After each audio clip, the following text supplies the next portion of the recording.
आप सबका स्वागत है इस यूट्यूब चैनल पे। तो इस वीडियो में हम लोग देखेंगे क्लास 12वीं का ज्योग्राफी भूगोल जो है उसको हम लोग देखेंगे, उससे रिलेटेड वीवीआई प्रश्न देखेंगे।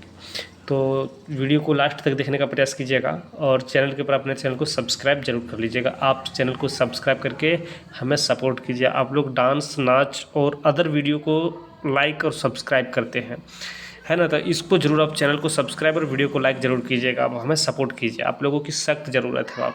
चलिए तो हम लोग क्वेश्चन को देखते हैं। देखिए, निम्नांकित में से कौन सा एक तृतीय क्रियाकलाप है? तो देखो, खेती प्राथमिक क्रियाकलाप है और व्यापार तृतीय क्रियाकलाप है। ठीक है, तो आपका ऑप्शन नंबर सी सही हो जाएगा। निम्नांकित में कौन सा एक सेक्टर दिल्ली, मुंबई, चेन्नई और कोलकाता में सर्वाधिक रोजगार प्रदान करता है? तो कौन सा सेक्टर है, कौन सा क्षेत्रक है? ठीक है, तो देखो, सबसे अधिक जो आप दिल्ली, मुंबई, चेन्नई, कोलकाता में अधिक रोजगार प्रदान करता है वो सेवा क्षेत्रक होता है। कौन सा क्षेत्रक? सेवा क्षेत्रक, जो ऑप्शन नंबर डी में दिया गया है। आप हमें कमेंट करके बताइएगा कि शिक्षा कानून, जो शिक्षा है कौन सा क्षेत्रक है, किसके अंडर में आएंगे। ठीक है, सेवा क्षेत्रक होगा या नहीं होगा। आगे देखिए, दिया गया है कि शिक्षा कानून क्रियाकलाप है। तो शिक्षा और कानून क्रियाकलाप मतलब कौन सा क्रियाकलाप है, कौन सा क्षेत्र का है ये? ठीक है, तो देखो, चतुर्थ क्षेत्र का, चतुर्थक जो दिया गया उसका शिक्षा और कानून। ठीक, ऑप्शन नंबर डी आपका सही होगा। परिवहन सेवाओं को प्रभावित करने वाला कारक कौन सा है? तो परिवहन सेवा को प्रभावित करने वाला कारक कौन सा है? तो देखो, जनसंख्या का आकार जितना बढ़ेगा उतना परिवहन सेवा को प्रभावित करेगा। ठीक है, ऑप्शन नंबर बी आपका सही होगा। ठीक है, नेक्स्ट क्वेश्चन को देखिए।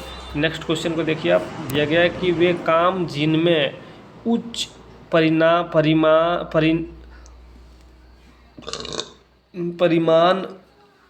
और स्तर वाले अन्वेषण सम्मिलित होते हैं कहलाता है। क्या कहलाता है? तो वो कहलाएगा पंचम क्रियाकलाप, पांचवी क्रियाकलाप जिसको हम लोग कहते हैं। ठीक है, आगे दिया गया कि निम्न क्रियाकलाप में कौन सा एक द्वितीयक सेक्टर का क्रियाकलाप है या उदाहरण नहीं है, वो पूछा जा रहा है आपसे। ठीक है, द्वितीयक सेक्टर का क्रियाकलाप नहीं है।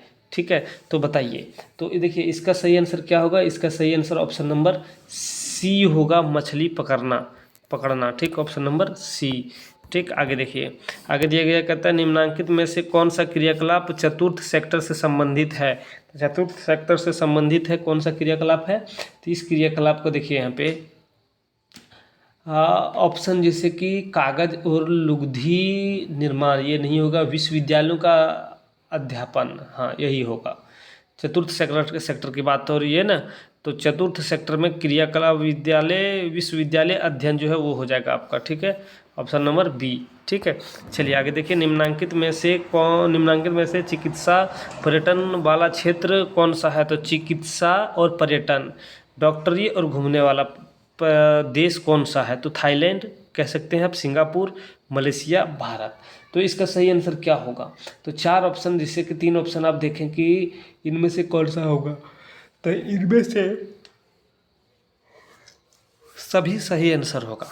ठीक है, थाईलैंड भी घूमने के लिए जाइए, पर्यटन वहाँ भी, सिंगापुर, मलेशिया और भारत, तो इनमें से सभी। ठीक, स्वर्ण कॉलर कहे जाने वाले व्यवसाय किस सेक्टर के उप विभाग होता है? तो स्वर्ण कॉलर कहे जाने वाले कौन सा सेक्टर है जिसका उप विभाग होता है? तृतीय सेक्टर। कौन सा बाबू? तृतीय सेक्टर, जो ऑप्शन नंबर सी में दिया गया है। तो हम लोग इससे 10 वीवीआई प्रश्न हम लोग देखें और ये सभी इम्पोर्टेंट है, इसलिए आप इसे अच्छे तरीके से देख लीजिएगा। ठीक है, तो चलिए वीडियो को हम लोग समाप्त करते हैं। ठीक है, वीडियो को समाप्त करने से पहले कुछ एमसीक्यू प्रश्न, उसको भी क्या कहते हैं, लॉन्ग प्रश्न, उसको समझिए, 1-2 नंबर में पूछा जाएगा। व्यापारिक केंद्र किसे कहते हैं? व्यापारिक केंद्र किसे कहते हैं? तो बात से ही पता चलता है सब कि व्यापारिक केंद्र किसको कहते हैं? जहाँ पे लोग की जमावड़ा होगा, व्यापारों को जमावड़ा होगा। तो व्यापार अथवा वाणिज्य की सेवाएं उपलब्ध करवाने वाले कस्बे, इलाके, मोहल्ला, जो भी आप कह सकते हैं। ठीक है, और नगर व्यापारिक केंद्र कहलाता है। मतलब व्यापार और वाणिज्य की सेवा जिसे उपलब्ध कराता है उस क्षेत्र, कस्बे को हम लोग व्यापारिक केंद्र कहते हैं। व्यापारिक केंद्र को ग्रामीण तथा नगरीय बाजार केंद्र में विभक्त किया गया है।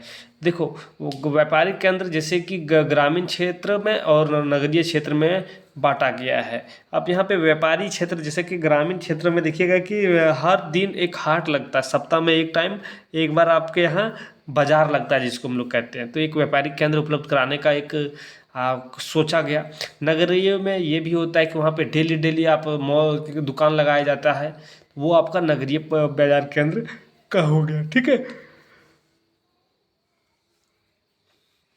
तो इसमें हम लोग सभी वीवीआई प्रश्न देखें। तो वीडियो अच्छा लगा तो वीडियो को लाइक कीजिएगा। फिर मिलेंगे नए पार्ट लेकर, नए चैप्टर लेकर और नए अध्याय लेकर और नए सब्जेक्ट लेकर। तब तक आप अच्छे से रहिए, ठंड में बचिए और पढ़िए। फिर मिलते हैं। जय हिंद।